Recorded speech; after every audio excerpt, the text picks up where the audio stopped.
गया कोई ठीक करने? वो कर रहे हैं, संचार लगा रहे हैं।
नमः परमहंसास्वादितचरणकमलचिन्मकरन्दाय भक्तजनमानसनिवासाय श्रीमद्रामचन्द्राय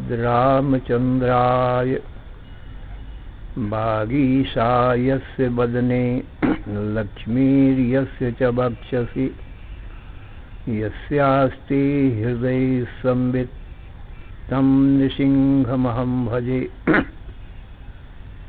विश्वसर्गविसर्गादि नवलक्षणलक्षितं श्रीकृष्णाख्यं परं धाम जगद्धाम नमामि तत्। माधवो माधवावीशौ सर्वसिद्धिविधायिनौ वन्दे परस्परात्मानौ परस्परोन्नतिप्रियौ। अम्भोधिस्थलतां स्थलं जलधितां धूलीलवशैलतां मेरुर्मृत्कणतां तृणं कुलिशतां वज्रं तृणप्रायतां बह्निशीतलतां हिमं दहनताम् आयाति यस्येच्छया लीला दुर्ललित अद्भुत व्यसनिने देवाय तस्मै नमः। अज्ञानमोहान्धतमोपहाभ्यां विवेकवैराग्यनिधिप्रदाभ्यां विश्वेशतत्त्वप्रतिबोधिकाभ्यां नमो नमः श्रीगुरुपादुकाभ्याम्। ऐंकार ह्रींकार रहस्ययुक्तो श्रींकार गूढ़ार्थ महाविभूत्या ओंकार मर्म प्रतिबोधिकाभ्याम नमो नमः श्री गुरुपादुकाभ्याम आनंदमानंदकरं प्रसन्नं ज्ञानस्वरूपं निजबोधयुक्तं योगीन्द्रमीशं भवरोगवैद्यं श्रीमद्गुरुं नित्यमहं नमामि। नमोस्तु रामाय सलक्ष्मणाय देव्यै च तस्यै जनकात्मजायै नमोस्तु रुद्रेन्द्रयमानिलेभ्यो नमोस्तु चन्द्रार्कमरुद्गणेभ्यः नमोस्तु अनन्ताय सहस्रमूर्तये सहस्रपादाक्षिशिरोरुबाहवे सहस्रनाम्ने पुरुषाय शाश्वते सहस्रकोटियुगधारिणे नमः। यस्मिन् इदं यतश्चेदं येनेदं याइदं स्वयं यो अस्मात् परस्माच्च परः तं प्रपद्ये स्वयंभूम्। ओम नमो ब्रह्मादिभ्यो ब्रह्म विद्या संप्रदाय कर्तृभ्यो वंश ऋषिभ्यो महद्भ्यो नमो गुरुभ्यः। सर्वोपप्लव रहितः प्रज्ञान घनः प्रत्यगर्थो ब्रह्मैवाहमस्मि। नारायणं पद्मभवं वसिष्ठं शक्तिं च तत्पुत्र पराशरं च व्यासं शुकं गौड़पदं महान्तं गोविंद योगीन्द्रम् अथास्य शिष्यं श्री शंकराचार्यम् अथास्य पद्मपादं च हस्तामलकं च शिष्यं तंत्रोटकं बारुत्रिककारम् अन्यान् अस्मद्गुरून् सन्ततम् आनतोऽस्मि। श्रुतिस्मृतिपुराणानाम् आलयं करुणालयं नमामि भगवत्पादं शंकरं लोकशंकरं। शंकरं शंकराचार्यं केशवं बादरायणं सूत्रभाष्यकृतौ वन्दे भगवन्तौ पुनः पुनः। ईश्वरो गुरुः आत्मेति मूर्तिभेद विभागिने व्योमवद्व्याप्तदेहाय दक्षिणामूर्तये नमः। अशुभानि निराचष्टे तनोति शुभ संततिं स्मृतिमात्रेण यत्पुंसां ब्रह्म तन्मंगलं परम्। अतिकल्याण रूपत्वात् नित्यकल्याण संश्रयात् स्मर्तॄणां वरदत्वाच्च ब्रह्म तन्मंगलं विदुः। ओंकारश्च अथ शब्दश्च द्वौ एतौ ब्रह्मणः पुरा कंठं भित्त्वा विनिर्यातौ तस्मान् मांगलिकौ उभौ। ओम तत्सत् परब्रह्मणे नमः। श्री राम जय जय राम। श्री राम जय जय राम। श्री राम जय जय राम। श्री राम जय जय राम। श्री राम जय जय राम। धर्म की अधर्म का प्राणियों में विश्व का हर हर महादेव। असरण शरण अकारण करुण करुणा वरुणालय कर्तुम अकर्तुम अन्यथा कर्तुम समर्थ नित्य शुद्ध बुद्ध मुक्त स्वरूप अनंत कोटि ब्रह्मांड नायक परात्पर पूर्णतम पुरुषोत्तम परब्रह्म सच्चिदानंद घन सर्वज्ञ सर्वशक्तिमान सर्वाधार सर्वाधिष्ठान भगवान के ज्ञान से जीव सर्व दुखों से और मृत्यु से सदा के लिए मुक्त होकर के नित्य सुख शांति और अमृतत्व को प्राप्त कर लेता है। अतः जीव को अपने कल्याण के लिए भगवान का ज्ञान परमावश्यक है।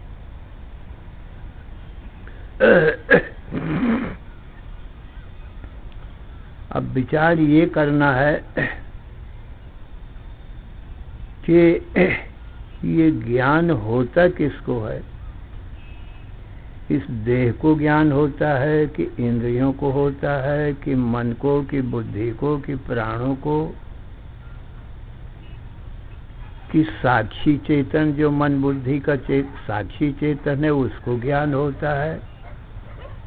ये ज्ञान होता किसको है और मुक्ति किसकी होती है और बंध किसको है, ये विचारणी है। क्योंकि इस शरीर में तो एक तो ये जड़ शरीर है, स्थूल शरीर, और इसके भीतर दूसरा सूक्ष्म शरीर है, उसमें 17 अथवा 19 तत्व हैं।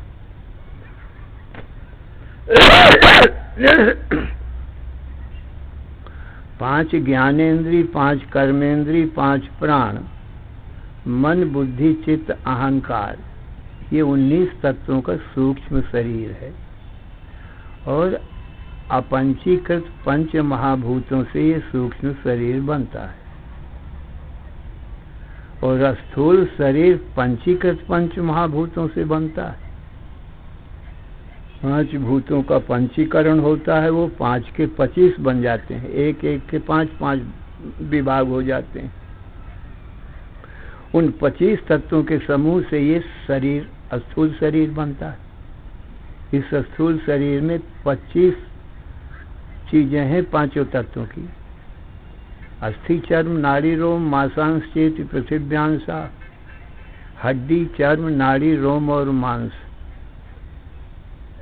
इस शरीर में ये पृथ्वी का अंश है 5 चीजें। मूत्र श्लेष्म रक्त शुक्र स्वेदा अमंशा। मूत्र श्लेष्म श्लेष्म मने थूक खखार लार, रक्त रुधिर खून, शुक्र वीर्य और श्वेत पसीना। ये 5 चीजें इसमें जल का अंश हैं इस स्थूल शरीर में। क्षुतृष्णा लस्य मोह मैथुनान्यग्ने, क्षुधा तृषा मोह मैथुन आलस्य, ये 5 चीजें इसमें अग्नि का अंश है। प्रचारण विलेक्षण स्थूलादन मेष निमेषादि वायो हो, आंखों का खोलना और बंद करना, नाक से श्वास लेना और छोड़ना, हाथ पैरों का अंगों का फैलाना और सिकोड़ना आदि, ये वायु तत्व के हैं। काम क्रोध लोभ मोह भयान्यकाशस्य, काम क्रोध लोभ मोह और भय, ये 5 अंश आकाश के हैं। 25 हो गए। ये 25 तत्वों का समूह ये स्थूल शरीर है।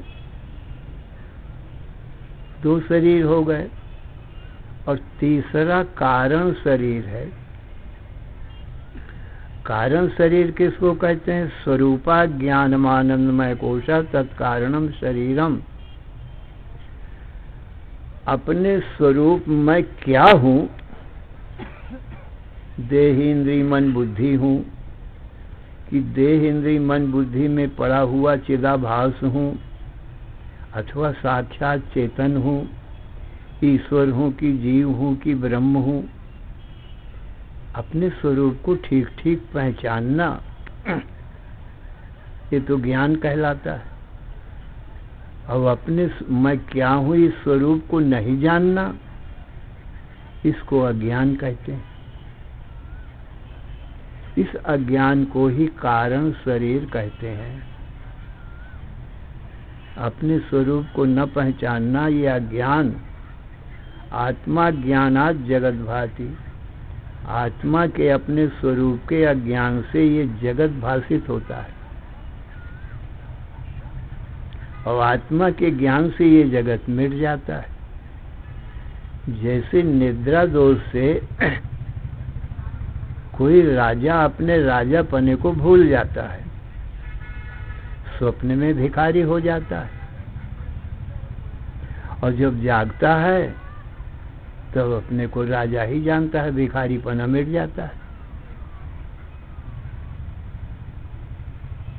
सही स्वरूप को जानता है। ऐसे ही जीवात्मा अपने स्वरूप को न जान करके अज्ञान दोष से ये जागृत और स्वप्न का ये दृश्य देखने लगता है। जागृत भी स्वप्न ही है, स्वप्न तो स्वप्न ही है, और जागृत स्वप्न और सुषुप्ति अवस्था अज्ञान है, और ये कारण है। अज्ञान को ही कारण कहते हैं। कार्य जो उत्पन्न हो गए और कारण जिससे उत्पन्न हो गए। तो निद्रा से, सुषुप्ति अवस्था से, ये अज्ञान से ये जागृत स्वप्न का संसार उत्पन्न होता है। इसलिए निद्रा को, अज्ञान को कारण कहते हैं और जागृत स्वप्न जगत को कार्य कहते हैं। तो ये कार्य कारण रूप अज्ञान है। इनको तीन शरीर कहते हैं, स्थूल, सूक्ष्म, कारण। इन्हीं को तीन अवस्था कहते हैं, जागृत, स्वप्न, सुषुप्ति। जागृत में स्थूल शरीर, स्वप्न में सूक्ष्म शरीर और सुषुप्ति कारण शरीर। इन्हीं तीन शरीरों में 5 कोष भी आ जाते हैं। अन्नमय कोष, प्राणमय कोष, मनोमय कोष, विज्ञानमय कोष और आनंदमय कोष। ये 5 कोष भी आ जाते हैं। अन्न रसे नैव भूत्वान्न रसे नाभिवृद्धिम प्राप्यान्न रसमय पृथिव्याम यद विलीयते सो अन्नमय कोशा। जो अन्न से उत्पन्न होता है, अन्न को खा करके जीता है और इस अन्न रूपी पृथ्वी में मिल जाता है, लीन हो जाता है। ये अन्नमय कोश है। तदेव स्थूल शरीर, इसी को स्थूल शरीर कहते हैं, क्योंकि ये अन्न से उत्पन्न होता है। श्रुति भी कहती है, अन्नाद्येव खल्विमानि भूतानि जायन्ते अन्नेन जातानि जीवन्ति अन्नम प्रयन्ति अविशं विशन्ति। ये सबके शरीर अन्न से उत्पन्न होते हैं और अन्न को खा करके ही जीते हैं। अन्न बिना जीवित नहीं रह सकते। और सब सर्वान्नमय पृथ्वी है, फिर अन्न रूप पृथ्वी में लीन हो जाते हैं, ये माटी में मिल जाते हैं। सबके शरीर, मनुष्य, पशु, पक्षी, वृक्ष, पर्वत, सब। इसलिए स्थूल शरीर को अन्नमय कोश कहते हैं। गीता में भी भगवान कहते हैं, अन्नात् भवन्ति भूतानि। ये जितने भी भूत प्राणी हैं, ये स्थूल शरीर, ये सब अन्न से ही उत्पन्न होते हैं। इसलिए इसी को अन्नमय कोश कहते हैं। कोश इसलिए कहते हैं कि हमारे तुम्हारे स्वरूप को ये ढांकता है, आवरण करता है, आच्छादन करता है। इसलिए इसका नाम कोश है। जैसे तलवार को म्यान ढांकती है, इसलिए म्यान को तलवार के ढांकने का कोश कहा जाता है। धन को, खजाने को एक मकान बनाया जाता है जिसमें धन ढांका जाता है, उसका नाम खजाना होता है, वो भी कोश है। तैसे ही जो आत्मा को ढांकता है उसको कोश कहते हैं। धन अलग है, कोश अलग है, तलवार अलग है, और तलवार की म्यान जिससे तलवार ढकी रहती है, भीतर रहती है, वो अलग है। ऐसे ही ये शरीर कोश है और इसमें रहने वाला जीवात्मा अलग है। तो कोश इसलिए कहते। दूसरा प्राणमय कोश है। पंच कर्मेंद्रियई है सह पंच प्राण प्राणमय कोशा। वाक्, पाणि, पाद, पायु, पस्थाख्यानि कर्मेंद्रियाणि। ये कर्मेंद्रियां हैं 5। वाक् जिससे वचन करते हैं, पाणि हाथ, पाद पैर, पायु उपस्थ जिनसे मल मूत्र का परित्याग करते हैं। ये 5 कर्मेंद्रियां हैं। 5 प्राण हैं। प्राण, अपान, व्यान, समान, उदान। ये 5 प्राण हैं। ये 10 चीजें मिल करके एक नाम पड़ा प्राणमय कोश। ये भी कोश है, ये भी आत्मा को ढांकता है। ये हमारे तुम्हारे सभी जीवात्मा के कोश हैं, और जीवात्मा अलग है, इन कोशों के भीतर रहता है। जैसे किसी मकान में मनुष्य रहता है तो उसे आच्छादित रहता है, उसको कोई देख नहीं पाता है, ढका रहता है। ऐसे ये 5 कोश मकान के समान है, और हम आप जीवात्मा इसके भीतर रहते हैं, तो हमको कोई देख नहीं पाता है, और हम सबको देख लेते हैं।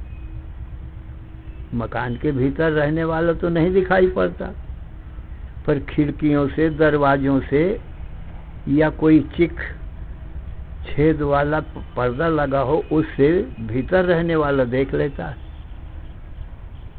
इसी प्रकार से ये जीवात्मा तो सबको देख लेता है, पर जीवात्मा को कोई नहीं देख पाता, क्योंकि ये कोश के भीतर ढका हुआ है।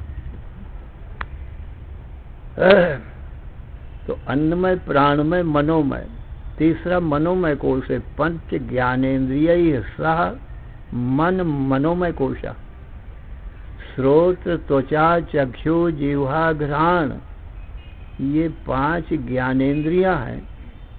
इनसे 5 विषयों का ज्ञान होता है।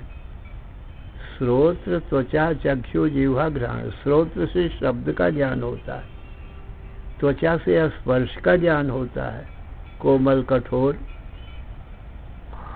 और इन चक्षुओं से, नेत्रों से रूप का ज्ञान होता है, रसना से खट्टे मीठे रस का ज्ञान होता है। घ्राण, घ्राण नासिका को कहते हैं, नासिका से सुगंधी या दुर्गंधी गंध का ज्ञान होता है। इसलिए ये ज्ञानेंद्रियां ज्ञान के साधन है, इनसे ज्ञान होता है।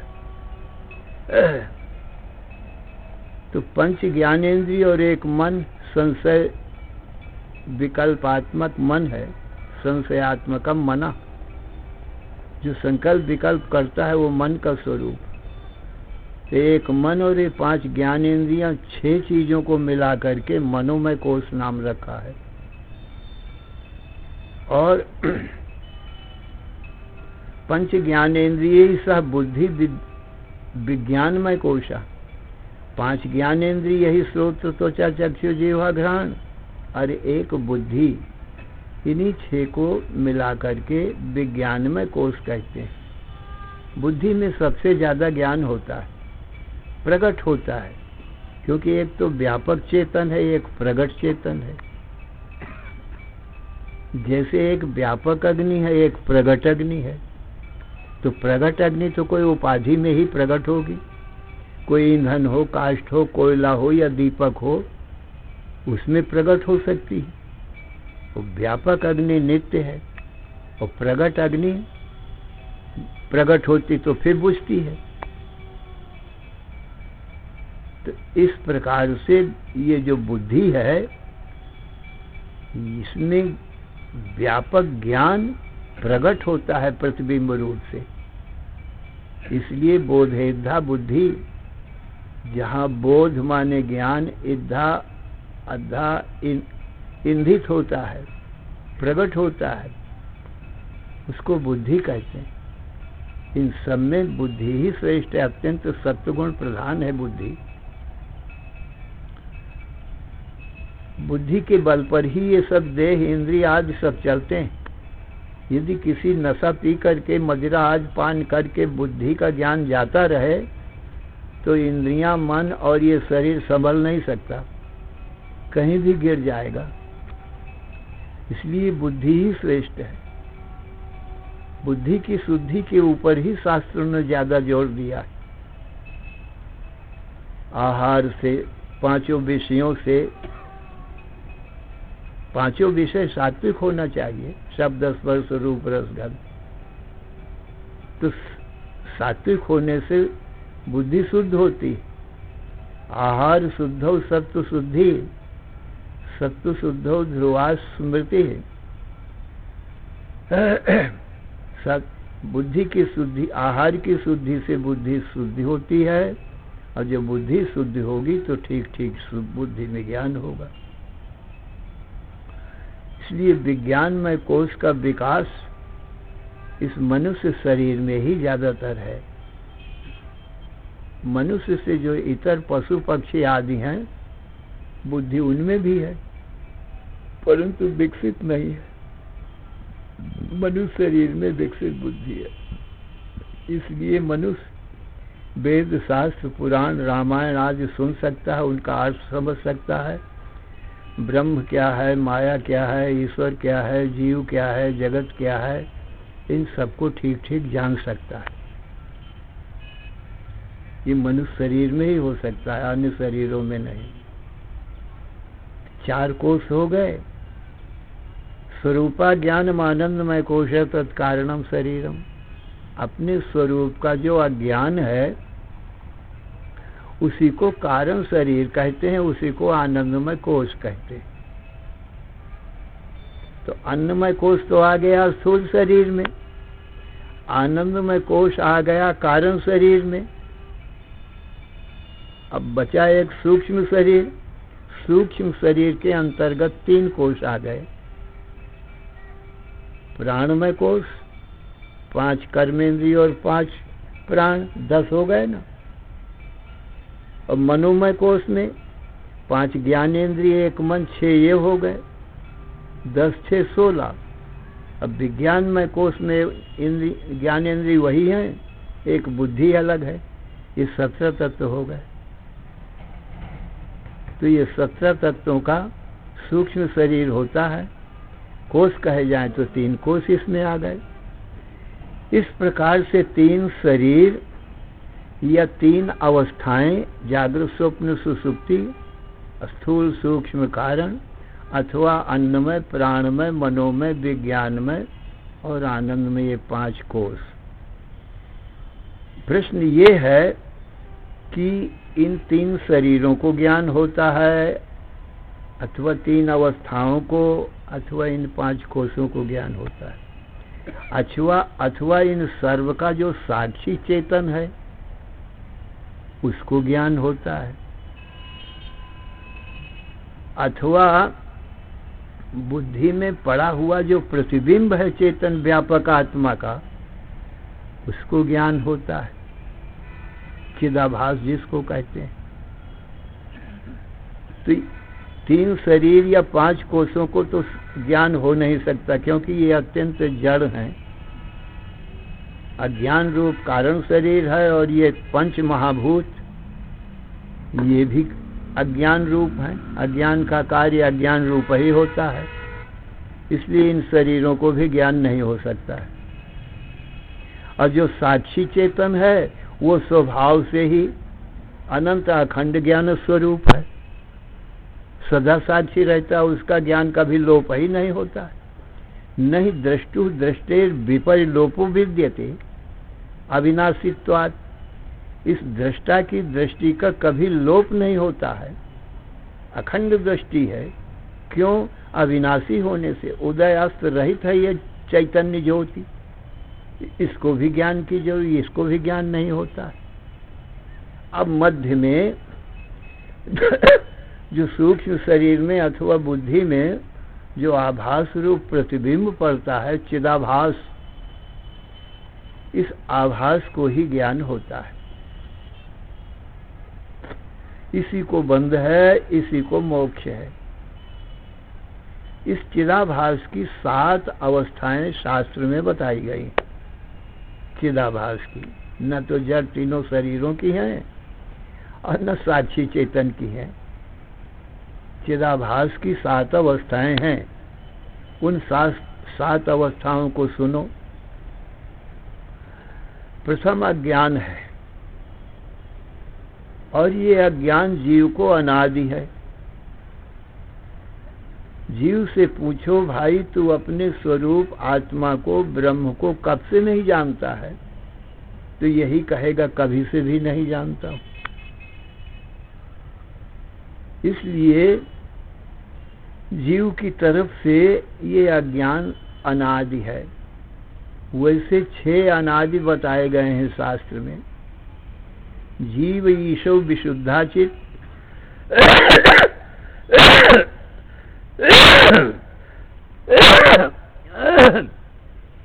तथा जीवेशयोर्भिदा अविद्या तच्चितो योगः खडस्माकम अनादया। एक तो अविद्या, विद्या को ही अज्ञान कहते हैं।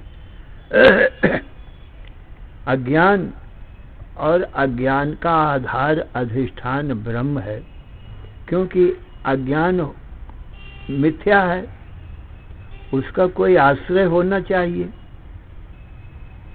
आधार होना चाहिए, जिसके आश्रय, जैसे पुरुष से छाया होती है तो छाया ज्ञान रूप है, उसका आश्रय पुरुष होना चाहिए, निराश्रय छाया नहीं रह सकती है। इसी प्रकार से अज्ञान का भी आधार अधिष्ठान कोई होना चाहिए, वो सच्चिदानंद ब्रह्म है जो उसका आधार अधिष्ठान है। तो ये अज्ञान अनादि है और जिसके आश्रय रहता है वो ब्रह्म भी अनादि है। और अज्ञान का और ब्रह्म का जो मिथ्या कल्पित संबंध है वो भी अनादि है। 3 हो गए। और जीव ईश्वर ये दोनों भी अनादि है। और जीव ईश्वर का जो भेद है, क्योंकि ईश्वर को शास्त्रों में सर्वज्ञ सर्वशक्तिमान बताते हैं, जगत की उत्पत्ति पालन संहार करता बताते हैं ईश्वर को। यतो वा इमानि भूतानि जायन्ति येन जातानि जीवन्ति यत् प्रयन्ति अभिशम विशन्ति तद ब्रह्म। जिससे जगत उत्पन्न होता है और जिसमें रहता है, पुनः जिसमें लीन होता है, उसको ब्रह्म कहते हैं। यहाँ ब्रह्म पद से साभास माया विशिष्ट अज्ञान विशिष्ट ब्रह्म का ग्रहण किया गया है, क्योंकि शुद्ध ब्रह्म से उत्पत्ति नहीं होती है। लौकिक दृष्टांत से समझो, जैसे शुद्ध कोई ब्रह्मचारी होवे, ब्रह्मचारी पुरुष होवे अकेला, उससे कोई संतान रूपी सृष्टि नहीं हो सकती है। यदि सृष्टि करना हो तो ब्रह्मचारी को कोई पत्नी स्वीकार करना पड़ेगा, स्त्री स्वीकार करना पड़ेगा। तो स्त्री के द्वारा ये ब्रह्मचारी सृष्टि संतान पैदा कर सकता है, अकेले नहीं। ऐसे ब्रह्मचारी पुरुष के समान शुद्ध ब्रह्म है, उससे सृष्टि नहीं होती। जब वो माया को स्वीकार करे तभी जगत की उत्पत्ति पालन संहार कर सकता है। किसके द्वारा? उसी माया के द्वारा। क्योंकि पुरुष तो सृष्टि करता नहीं है, पत्नी ही संतान उत्पन्न करती है, उदर में रखती है बालक को और पैदा करती है, पालन पोषण करती है। पुरुष तो निमित्त मात्र होता है। इसी प्रकार से ईश्वर तो निमित्त मात्र होता है। ईश्वर की प्रेरणा से ये प्रकृति ही ये जगत की उत्पत्ति पालन संहार का काम करती है। इस प्रकार से ईश्वर, अच्छा जीव तो सर्वज्ञ हुआ, सर्वशक्तिमान हुआ, जगत की उत्पत्ति पालन संहार करने वाला हो गया। और दूसरा जो जीव है वो अल्पज्ञ है, अल्प शक्तिमान है, वो जगत करता नहीं है। ईश्वर स्ववश है और जीव परवश है। ईश्वर स्वतंत्र है, जीव परतंत्र। परवश जीव, स्ववश भगवंता, जीव अनेक एक श्रीकंता। तो जीव और जीव ईश्वर का जो सर्वज्ञता अल्पज्ञता आदि का भेद है, ये 3 ये भी हो गए। ये 6 चीजें शास्त्र में अनादि बताई गई हैं। इन 6 में जो ब्रह्म है उसको तो अनादि अनंत बताया गया है। शेष जो 5 बचे वो अनादि तो हैं, पर अनादि शांत हैं, अनादि कल्पित हैं। जब ब्रह्म ज्ञान होता है तो ये 5 नाश हो जाते हैं, 5 खत्म हो जाते हैं। ब्रह्म अनादि अनंत बताया गया है। इसलिए ये जो चिदाभास है बुद्धि में जो आभास पड़ा है या सुसुप्ति में आभास पड़ा है अथवा विद्या रूप माया में जो आभास पड़ा है और अविद्या रूप माया में जो आभास पड़ा है चेतन ब्रह्म का, तो ये चिदाभास को ही सज्जनों ज्ञान होता है। इसी की 7 अवस्था बताए। तो प्रथम तो जीव को अपने स्वरूप का ज्ञान है। मैं क्या हूँ, ब्रह्म क्या है, माया क्या है, ईश्वर क्या है, जीव क्या है, जगत का स्वरूप वास्तविक क्या है, ये नहीं जानता है। अनेक देश काल वस्तुओं को भी जीव नहीं जानता है। जैसे इसलिए ये देश काल वस्तु भी जिनको नहीं जानता जीव, वो अनादि कहे जाते हैं। जैसे ऋषिकेश कोई नहीं आया होवे तो ऋषिकेश के संबंध में उसको जानकारी नहीं रहती है। उससे पूछा जाए तुम ऋषिकेश को जानते हो, वो कहेगा मैं नहीं जानता हूँ। पूछो कब से नहीं जानते हो, तो वो कहता है मैं कभी गया ही नहीं। जब आया ही नहीं है तो ऋषिकेश का हाल क्या जानेगा वो। तो अनादि सिद्ध किया ना। इस देश का हाल जब आया नहीं, जानता नहीं है, अज्ञानता है, तो अनादि सिद्ध किया। और जब वो कभी ऋषिकेश आएगा तो ऋषिकेश के संबंध में उसको ज्ञान हो जाएगा। तो ऋषिकेश संबंधी जो अज्ञान था वो तो चला जाएगा ना। तो ज्ञान से अज्ञान की निवृत्ति हो जाती। ऐसे ही अनेक देश हैं जिनको लोग नहीं जानते हैं, कभी गए नहीं, वो भी सबके लिए अनादि हैं। अब जब उन देश में जाते हैं, जान लेते हैं, तब तो उनका ज्ञान होते ही देश संबंधी अज्ञान चला जाता है। ऐसे ही भूत भविष्य वर्तमान आदि काल हैं। ऐसे ही अनेक वस्तुएं हैं जिनको जीव नहीं जानते हैं, पर जब उनको जानते हैं तो उस संबंध का ज्ञान चला जाता है। ऐसे ही व्यापक ब्रह्म को जीव नहीं जानता है, इसलिए जीव के लिए सज्जनों वो अज्ञान अनादि है। जानेगा तो उसका अंत हो जाएगा, और ब्रह्म अनादि अनंत है। अब सुनो जीव की 7 अवस्थाएं। पहली तो यही हो गई अज्ञान, कि मैं ब्रह्म को नहीं जानता हूं। सज्जनों, उस अज्ञान की एक आवरण शक्ति है, एक विक्षेप शक्ति है। समझो, सूक्ष्म विषय है थोड़ा। आवरण शक्ति भी 2 प्रकार की है, अभानापादक आवरण और असत्वापादक आवरण। असत्वापादक आवरण क्या है? ब्रह्म नहीं है, इसको असत्वापादक आवरण कहते हैं। ब्रह्म को मैं जानता नहीं हूं, ये तो अज्ञान हो गया। अब इसलिए ब्रह्म नहीं है, इसको असत्वापादक आवरण कहते हैं। और ब्रह्म भासता नहीं है, इसको अभानापादक आवरण कहते हैं। सज्जनों, ये 2 प्रकार का आवरण होता है अज्ञान का ही, और इसी आवरण से फिर विक्षेप शक्ति उत्पन्न होती है। विक्षेप शक्ति का स्वरूप क्या है? पंच महाभूतादि प्रपंचोत्पत्ति विक्षेप शक्ति। आकाश, वायु, अग्नि, जल, पृथ्वी और 5 महाभूतों से स्थूल शरीर और सूक्ष्म शरीर, देह, इंद्रिय, मन, बुद्धि, प्राण, और फिर इनमें शब्दादि विषय, शब्द स्पर्श रूप रस, और इनको देख सुन करके अनुकूलता प्रतिकूलता से जो सज्जनों सुख दुख होता है, और अपने स्वरूप को न जानना और शोकवान होना, दुखी सुखी होना, और फिर इसी से जन्म मरण आदि चालू हो जाते हैं। सज्जनों, ये सब विक्षेप शक्ति के अंतर्गत आते हैं।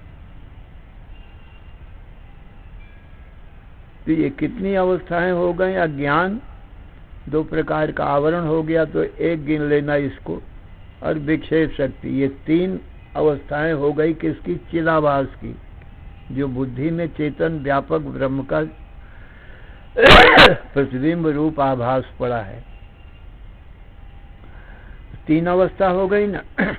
और विक्षेप से ये सुखी दुखी होता रहता है, क्योंकि अज्ञान बस अपने को फिर देह इंद्रिय मन बुद्धि ही बात, ये विपरीत भावना हो जाती। जो नहीं है उसको अपना स्वरूप मानता है। अरे ये तो कोष है, ये तो मकान है, अब इन्हीं को अपना कोई स्वरूप मान ले हुए तो कितनी घोर अज्ञानता है।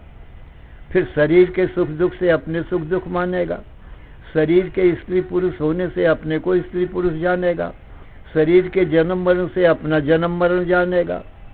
स्थूल शरीर, सूक्ष्म शरीर में कर्मों का अभिमान करेगा कि उसमें ज्ञान इंद्रिय कर्मेंद्रियां आदि हैं, तो मैं पुण्य पाप का करता हूं ऐसा अपने को मानेगा। पुण्य पाप का जब कर्ता बनेगा तो पुण्य पाप का फल सुख दुख का भोगता भी बनना पड़ेगा, और सुख दुख को भोगने के लिए फिर जन्म भी धारण करना पड़ेगा। इस प्रकार से ये दुख समुद्र में डूबने उतराने लग जाता है। इतना विक्षेप शक्ति का बड़ा विस्तृत स्वरूप है। अब सुनो, इनकी निवृत्ति बताती। तीन अवस्था ये हो गई ना, अब रह गई चार अवस्था। चार अवस्था में पहले अब वो असत्वापादक आवरण को नाश करना है, और फिर अभानापादक आवरण को, भला तब विक्षेप शक्ति नाश होगी।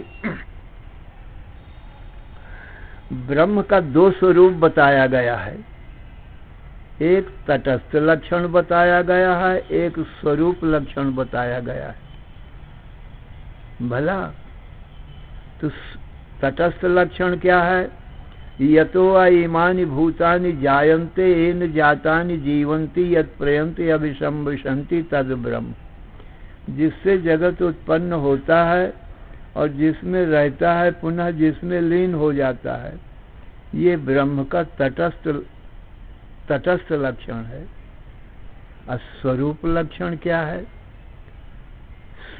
सत्यम ज्ञानम अनंतम ब्रह्म, ये ब्रह्म का सज्जनों स्वरूप लक्षण है। तो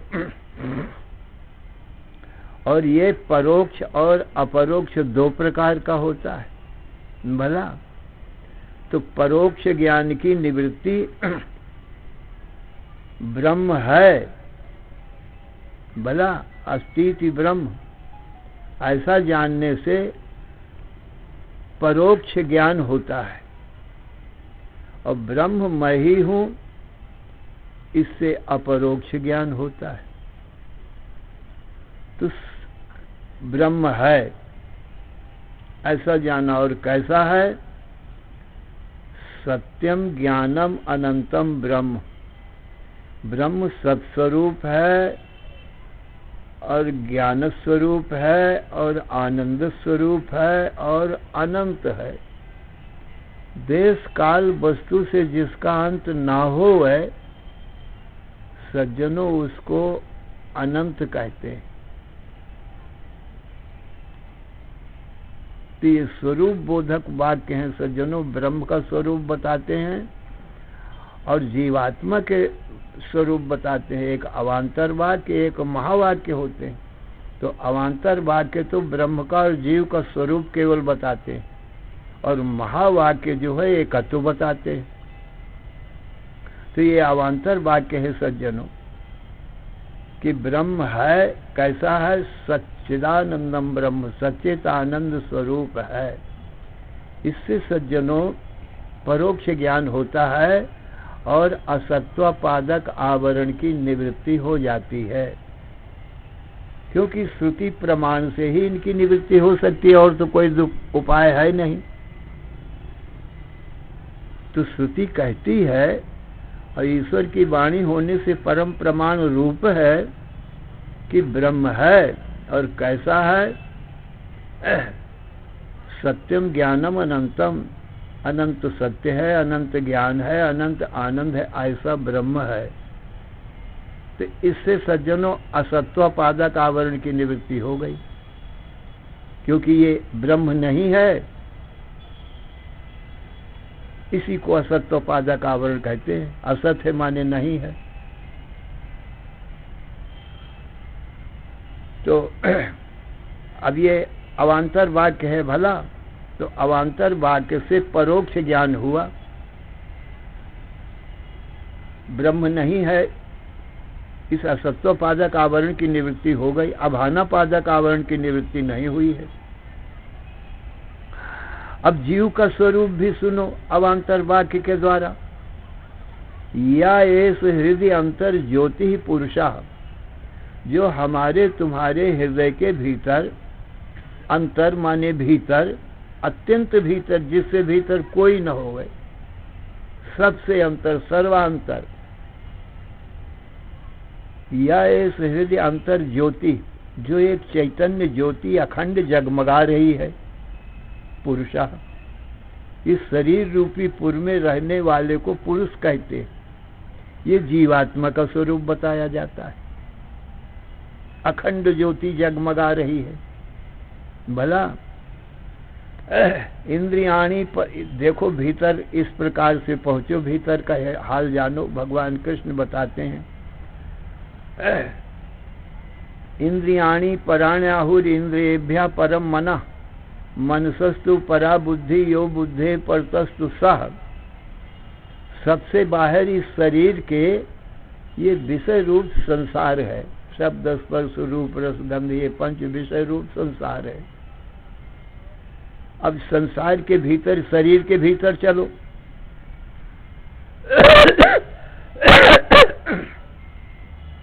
इस शरीर के भीतर फिर इंद्रियां हैं, जिनके द्वारा यह संसार देखा सुना जाता है। फिर इंद्रियों के भीतर चलो। इंद्रियों के भी अंतर मन है, और मनसस्तु परा बुद्धि, और मन से भी परे माने भीतर अंतर बुद्धि है। अब फिर बुद्धि के भी भीतर चलो। यो बुद्धे परतस्तु सह, जो बुद्धि के भी भीतर है, सह माने वह हमारा तुम्हारा जीवात्माओं का स्वरूप है। यहाँ ज्योति का अर्थ ज्ञान होता है, क्योंकि ये जड़ ज्योतियां भी हैं। अग्नि की ज्योति, विद्युत की ज्योति, चंद्रमा की ज्योति, तारागणों की ज्योति, सूर्य की ज्योति, ये जड़ ज्योतियां भी हैं। परंतु इन ज्योतियों का जो प्रकाशक है ज्ञान ज्योति, उसको चैतन्य ज्योति कहते हैं। तो ये जो सबको जानता है, वो यही ज्योति, यही हमारा तुम्हारा जीवात्माओं का स्वरूप है सज्जनों। इस शरीर के भीतर, बुद्धि के ऊपर। अब ये ज्योति बुद्धि कुछ स्पर्श नहीं करती, बुद्धि के ऊपर है। बुद्धि को भी जानती है, बुद्धि का भी दृष्टा है। यही चैतन्य ज्योति हमारा आपका स्वरूप। मन का दृष्टा है, फिर इंद्रियों का दृष्टा है, शरीर का दृष्टा है, और शरीर के बाहर पदार्थों का भी दृष्टा है। क्योंकि ज्योति स्वरूप एक यही है। बाकी ये सब दृश्य तीन शरीरों के अंतर्गत आ जाते हैं। तो हमारा तुम्हारा स्वरूप ये अनंत अखंड ज्योति है, जो शरीर बुद्धि का भी प्रकाशक है।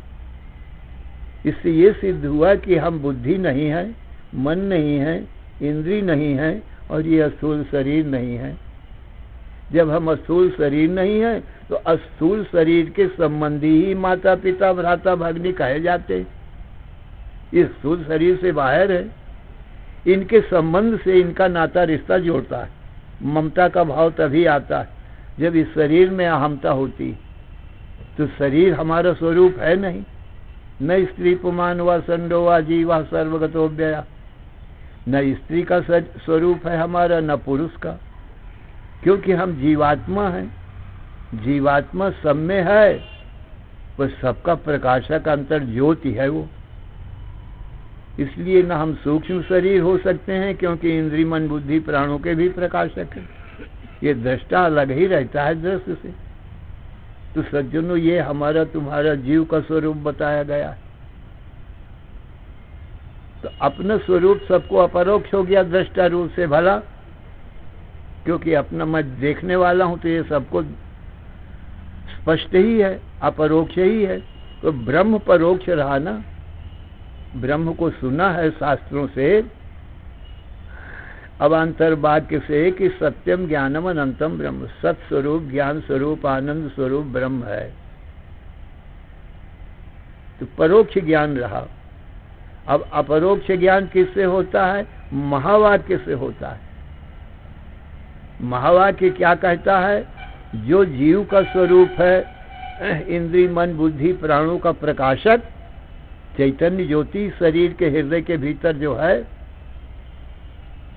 वह जीव तत्वमसीय महावाक्य है। हे जीव, वह जो ब्रह्म का स्वरूप है, सत्यम ज्ञानम अनंतम ब्रह्म, वही तेरा स्वरूप है।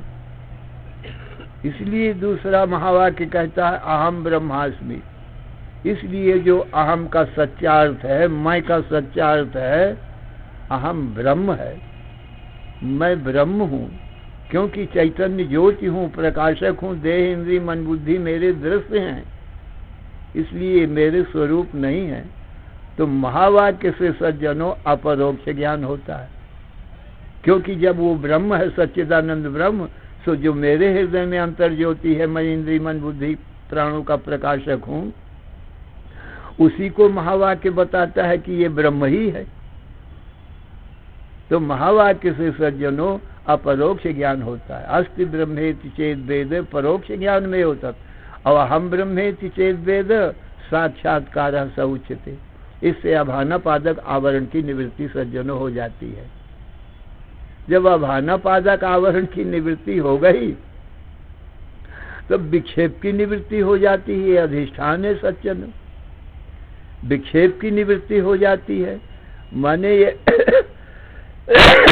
जो देह में और इंद्रियों में अहम भाव था, सारी स्थूल शरीर के दुख, जन्म मरण आदि के, और काम क्रोध लोभ जो सूक्ष्म शरीर में मन में रहा करते हैं, इनसे भी दुख होता है। तो जब अपने को जाना कि मैं सूक्ष्म शरीर नहीं हूँ और स्थूल शरीर नहीं हूँ, स्थूल शरीर नहीं इसलिए रोग बीमारी का दुख मुझ में नहीं, सूक्ष्म शरीर नहीं हूँ इसलिए मुझको काम क्रोध लोभ आदि का कोई मुझ में दुख नहीं है, तो सर्व दुखों से निवृत्त हो जाता है। तो दुख की निवृत्ति हो गई, तब अत्यंत सज्जनों हर्ष की प्राप्ति होती है। शोक की निवृत्ति हुई कि परमानंद की प्राप्ति होती, अपने स्वरूप में ये स्थित होता है। और ये शरीर को मिथ्या प्रतीति मात्र देखता है कि स्वप्न के समान अथवा पुरुष में छाया के समान, यह रस्सी में सर्प के समान इसको मिथ्या प्रतीत होने लग जाता है। अत्यंता भाव तो तब होता है जब प्रारब्ध पूरा हो जाता है, तो ये प्रतीति भी नहीं होती, पर प्रारब्ध पर्यंत इसको मिथ्या दृष्टि से देखता रहता है। जैसे जल में तरंगें हैं तो जल के ज्ञाता को तरंगें मिथ्या दिखाई पड़ती है, सत्य जल दिखाई पड़ता है। सुवर्ण के ज्ञाता को आभूषण भी दिखते हैं, परंतु सत्य बुद्धि सुवर्ण में होती है और आभूषणों में मिथ्या बुद्धि होती है। इस प्रकार से ये ब्रह्म सत्यम जगन मिथ्या, ब्रह्म के ज्ञाता ज्ञानी पुरुष को ब्रह्म सत्य रूप में दिखाई पड़ता है, और वो ब्रह्म मैं ही हूँ दृष्टा, और ये जगत मिथ्या रूप में प्रतीत होता है। कब तक? प्रारब्ध नाशात प्रतिभान नाशा, प्रारब्ध पर्यंत। जब प्रारब्ध का नाश होता है तो यह स्थूल शरीर गिर जाता है और सूक्ष्म शरीर भी अपने कारण पंच महाभूतों में मिल जाता है और चिदाभास चेतन में मिल जाता है। तो प्रारब्ध नाशात प्रतिभान नाशा, प्रारब्ध के नाश से प्रतीति का भी नाश हो जाता है।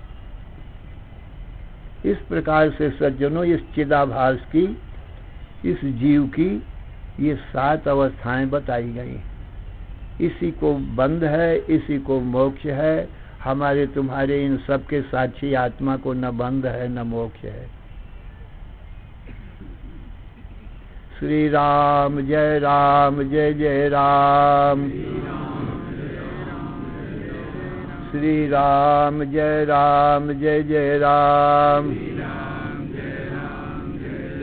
श्री राम जय जय राम। धर्म की अधर्म का प्राणियों में विश्व का हर हर महादेव।